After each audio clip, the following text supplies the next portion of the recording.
কাছাড়ের কুশিয়ারকুল গ্রাম পঞ্চায়েতের নতুন সভাপতি হিসাবে প্রীতম পাল নির্বাচিত হয়েছেন। কালাইন খণ্ড উন্নয়ন কার্যালয়ে অনুষ্ঠিত এক সভায় সর্বসম্মতিতে তাকে সভাপতি পদে নির্বাচিত করা হয়। সহসভানেত্রী হিসেবে নির্বাচিত হয়েছেন বন্দনা রায়। উভয়ে বিজেপি সমর্থিত নির্দল প্রার্থী।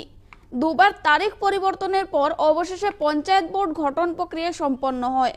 পরে বিজেপি জেলা সহসভাপতি বিপ্লব কান্তি পাল, প্রাক্তন জিপি সভাপতি অনুপ কুমার পাল সহ দলীয় নেতা ও স্থানীয় বিশিষ্ট ব্যক্তিবর্গরা জিপির নতুন নেতৃত্বকে উত্তরীয় ও ফুলের মালা পরিয়ে সম্বর্ধনা প্রদান করেন।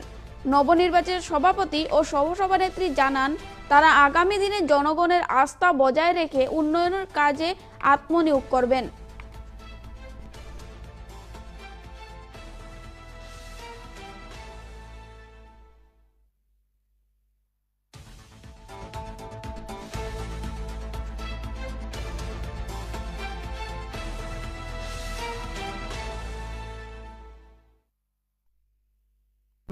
আপনার নাম? প্রীতম পাল।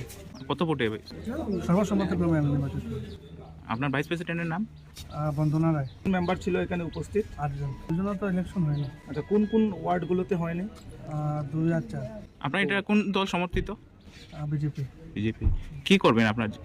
পরিকল্পনা আমার গ্রামের জন্য যতটুকু অনেক কিছু প্ল্যান আছে করার, অনেক উন্নতির দরকার আছে। আমি সব কিছু করবো, গ্রামের স্বার্থে অনেক কিছু করবো। এটা আমার জয় না, আমার কুশিয়ারকুলের জয়। আমি যতটুকু ইচ্ছে আমার মনের মধ্যে আছে, অনেক কিছু আমি করবো। আপনি আগে দাবিদার ছিলেন, আজকে দেখছি আপনার এক সাধনা চলায়, কি বলবেন? না, আমার কিছু বলার নেই। সবাইকে, ইলেকট্রনিক মিডিয়া দাদারা যারা আছেন তাদের সবাইকে আমার নমস্কার। আজকে আমাদের পূর্ণ সমর্থনে আমাদের কুশিয়ারকুল এইবারের যে ইলেকশন যেটা হয়েছিল একটু ব্যতিক্রমিক ইলেকশন ছিল। আমাদের মেম্বার থেকে চয়ন করা হয়েছে আমাদের সভাপতি। তো আমরা একযুগে সম্মত হয়ে ওয়ার্ডের সদস্য যিনি হয়েছিলেন প্রীতম পাল, আমরা ওনাকে সমর্থন দিয়েছি। এবং আমরা চাই যে আমাদের জিপি যেটা রয়েছে কুশিয়ারকুল জিপি, সেই জিপির উন্নয়ন এবং উন্নয়নকে সামনে রেখে আমরা সবাই একমত হয়ে আজকের এই মত প্রকাশ করেছি। এবং আগামী দিনে চাইব আমাদের জিপিটা যাতে উন্নয়নের দিকে এগিয়ে যায়, এই আশা রাখি। আমাদের নতুন সভাপতি যিনি আছেন এবং আমরা সবাই মিলে এক হয়ে আমরা যাতে জিপির উন্নয়ন করতে পারি, সেটাই আমাদের প্রধান লক্ষ্য।